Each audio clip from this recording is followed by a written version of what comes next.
Part के अंदर देख लिया थॉमस रदरफोर्ड और बोहर मॉडल के बारे में। जिसने नहीं देखा पहले उस वीडियो को जरूर देखिए, तभी आप लोगों को स्ट्रक्चर ऑफ एटम क्लियर होगा। स्ट्रक्चर ऑफ एटम के अंदर आगे हमें पढ़ना है कि स्ट्रक्चर ऑफ एटम का स्ट्रक्चर कितना बचा हुआ है। तो देखते हैं पहले स्ट्रक्चर बन क्या गया है। जैसे अभी तक हमने देखा कि भाई थॉमस ने क्या किया, एक पॉजिटिव स्पेयर दे दिया, उसने बता दिया कि पॉजिटिव स्पेयर होता है, ठीक है। बोहर मॉडल में क्या पता चला हमें कि 4 शेल्स होते हैं। रदरफोर्ड मॉडल में क्या पता चला हमें कि एक न्यूक्लियस होता है। और क्या क्लियर हुआ हमें कि जो ये शेल्स हैं इन पे कौन मूव करता है, इन पे क्या होते हैं, इलेक्ट्रॉन्स होते हैं। इनमें क्या होते हैं, इलेक्ट्रॉन्स होते हैं, प्रोटॉन्स होते हैं। लेकिन इसके आगे भी कुछ स्ट्रक्चर बकाया था जिसकी खोज ने आगे किसने करी, जे चैंडविक। जे चैंडविक ने किसको ढूंढा, ये चैंडविक डिस्कवर अनदर सब पार्टिकल। उन्होंने एक अनदर सब पार्टिकल को ढूंढा जिसमें कोई चार्ज नहीं था, बट उसका मास किसके बराबर था, प्रोटॉन के मास के बराबर था। हम ये कह सकते हैं न्यूट्रॉन का जो मास था वो किसके बराबर था, प्रोटॉन के मास के बराबर था। तो न्यूट्रॉन और प्रोटॉन के मास दोनों इक्वल थे। इट वाज इवेंचुअली, उसका नाम क्या रखा गया, न्यूट्रॉन रखा गया, और उसका सिंबल क्या रखा गया, एन रखा गया, उसका सिंबल एन रखा गया। अब न्यूट्रॉन की खासियत क्या थी, वो कहते थे कि न्यूट्रॉन में जैसे इलेक्ट्रॉन प्रेजेंट है वैसे ही क्या प्रेजेंट है हमारे एटमॉस्फेयर में, न्यूट्रॉन प्रेजेंट है। एटम के अंदर क्या प्रेजेंट है हमारे, हाँ एटम के अंदर क्या प्रेजेंट है हमारे, न्यूट्रॉन प्रेजेंट है, ठीक है। अब न्यूट्रॉन प्रेजेंट है एटम के अंदर, अब वो होते कहां पर है, तो जैसे मैंने यहाँ पर लिखा हुआ है neutron are present in the nucleus of all atom. Neutron are present in the nucleus of atom, मतलब ये न्यूक्लियस होता है, ये न्यूक्लियस जिसने किसने ढूंढा था, रदरफोर्ड ने ढूंढा था। उसके अंदर न्यूक्लियस के अंदर क्या प्रेजेंट मिलेगा आपको, न्यूक्लियस के अंदर क्या प्रेजेंट है, न्यूट्रॉन। हाँ तो न्यूक्लियस आर प्रेजेंट, क्या neutron present in the nucleus, okay. आगे अब हमें समझना था कि सर एटम का स्ट्रक्चर लगभग क्या हो गया, क्लियर हो चुका है। आप देखेंगे कहीं पे भी तो आपको एटम ऐसा ही स्ट्रक्चर में दिखाई देगा। इसके अंदर क्या होंगे, इलेक्ट्रॉन्स होंगे, ठीक है। इसके अंदर क्या प्रेजेंट होगा, न्यूट्रॉन प्रेजेंट होगा। बच्चे गलती ना करें, हमेशा न्यूट्रॉन को स्मॉल एन से डोनेट करें। यहाँ पर उसका सिंबल क्या है, स्मॉल एन, ठीक है। अब हमें समझ आ गया सर एटम का स्ट्रक्चर पूरा हो चुका है। अब हम देखेंगे हमारे एटमॉस्फेयर के अंदर, नेचर के अंदर कितने एटम्स हैं। तो जैसे 9th क्लास में बताया गया है हमें 18 एटम्स के बारे में स्टडी करनी है, वैसे टोटल एटम कितने प्रेजेंट है, जिसको पता है कमेंट करके बताइए, ठीक है। अब हम देखते हैं हमारे बुक के अंदर कितने एटम दिए गए हैं। तो आप पेज खोलेंगे तो आपको मिलेंगे 18 एटम्स। चलो हमारे साथ रिवाइज करें। Hydrogen, helium, lithium, beryllium, boron, carbon, nitrogen, oxygen, chlorine, neon, sodium, magnesium, aluminium, silicon, phosphorus, sulphur, chlorine, argon, potassium, calcium, ठीक है। तो ये सारे के सारे जैसे मैंने बोले आप फटाफट से लिख के दिखाइए मुझे, ठीक है।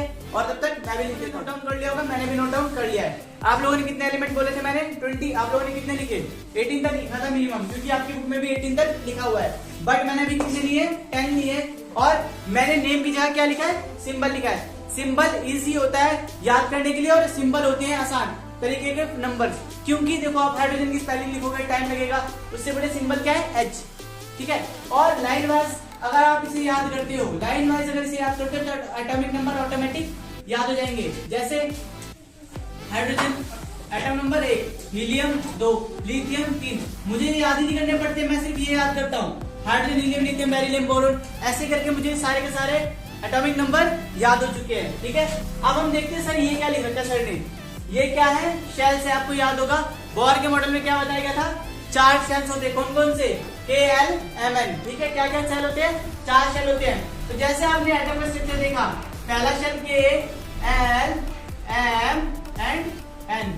सर इस सेल के अंदर सबसे मेन चीज क्या रह गई कमी, क्या, न्यूक्लियस। एक सेल एग्जिस्ट करता है विदाउट न्यूक्लियस कोई भी सेल एग्जिस्ट नहीं करेगा। उसके बाद फर्स्ट में कितने आते हैं, K में कितने आते थे, आपको याद होगा 2, L में कितने आते थे 8, M में 8, N में 8। सर ये क्या होता है 2, 8, 8, 8, इसका मतलब है एक एटम के अंदर कितने इलेक्ट्रॉन कंसिस्ट करते हैं। तो क्या सर हर एटम के अंदर 2, 8, 8, 8 होते हैं, नहीं, जितने एटम्स है, जितना एटॉमिक नंबर है उस एटम के अंदर उतने ही इलेक्ट्रॉन्स कंसिस्ट करते हैं। जैसे इसमें 1 है तो सिर्फ इसमें क्या होगा, एक ही इलेक्ट्रॉन होगा, एक एटम नंबर मतलब एक ही इलेक्ट्रॉन। तो सर K की डिमांड कितनी है, 2 है, K कितने डिमांड करता है 2, क्या K को 2 पूरे हो पा रहे हैं, तो ध्यान से सुनिए, वैलेंसी जो वर्ड लिखा है मैंने, वैलेंसी कैसे निकलती है बच्चों को याद नहीं होता। सबसे आसान चीज याद करो कि वैलेंसी जितने इलेक्ट्रॉन उसे गेन या लूज करने पड़ते हैं, एक एटम को जितने इलेक्ट्रॉन गेन या लूज करने पड़ते हैं वही क्या फॉर्म करता है, वही वैलेंसी फॉर्म करता है। जैसे आप देखो के कहता है भाई मुझे देने हैं तो कितने दो, 2, एटलीस्ट 2 इलेक्ट्रॉन्स तो 2 ही दो। अब इसके पास कितने हैं, हाइड्रोजन के पास तो एक ही है, इसने के में कितने फिल कर दिए भाई, पहले वाले को 1 दे दिया।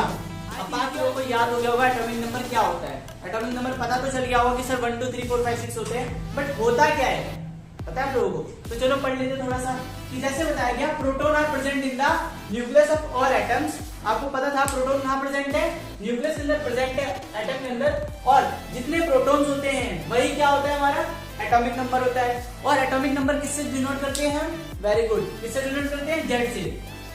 ठीक है, बहुत शॉर्ट टर्म में था।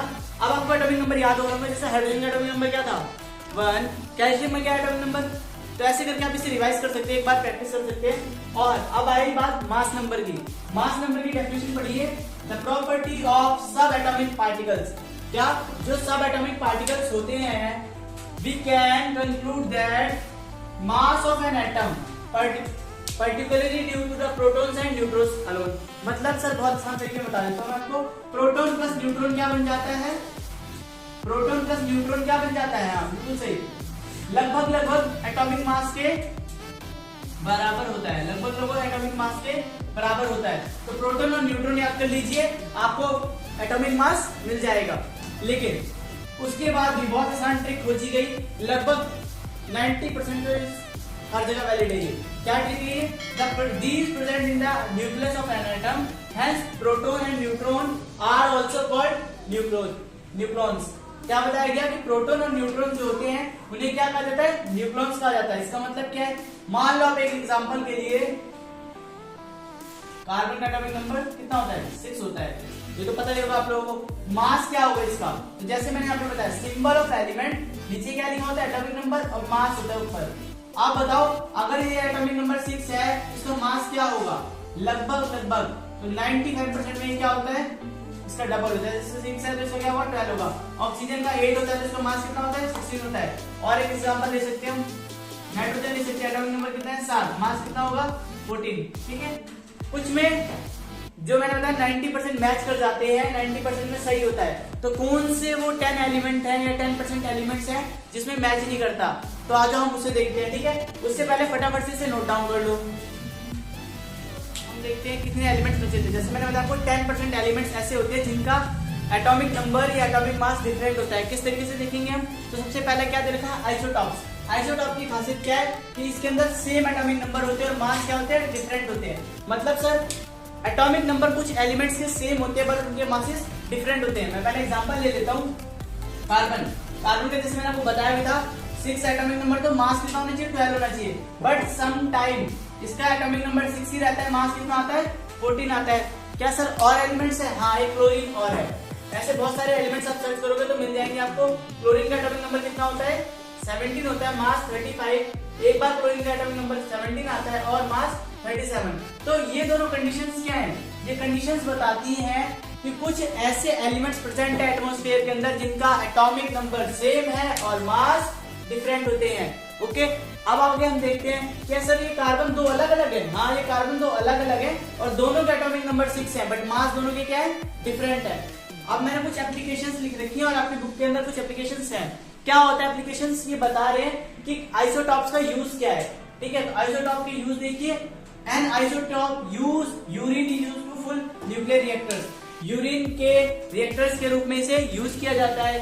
Second is an isotope cobalt is used treatment of cancer, cancer के ट्रीटमेंट में भी कोबाल्ट के रूप में हम इसको यूज करते हैं। कोबाल्ट क्या है, कोबाल्ट भी हमारा एक एटॉमिक नंबर है। कोबाल्ट भी क्या है, हमारा एक एटॉमिक एलिमेंट है जिसका यूज हम किस लिए करते हैं, treatment of cancer. Next is iodine, iodine भी क्या है, एटॉमिक नंबर है, एलिमेंट है जो एटमॉस्फेयर के अंदर प्रेजेंट है। उसका यूज किसमें होता है, गोएट्री में, गोएट्री के ट्रीटमेंट में उसका यूज होता है।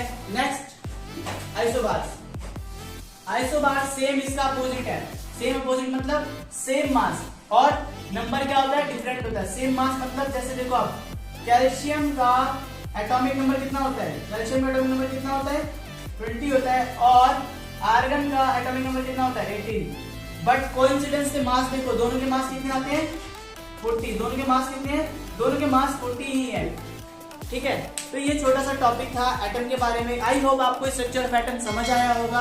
अगर अभी भी कोई डाउट है तो प्लीज कमेंट करके मुझे बताइए। आई थिंक मैं आपको उसे सॉल्व करके बताऊंगा। थैंक यू और मोर वीडियोस के लिए देखते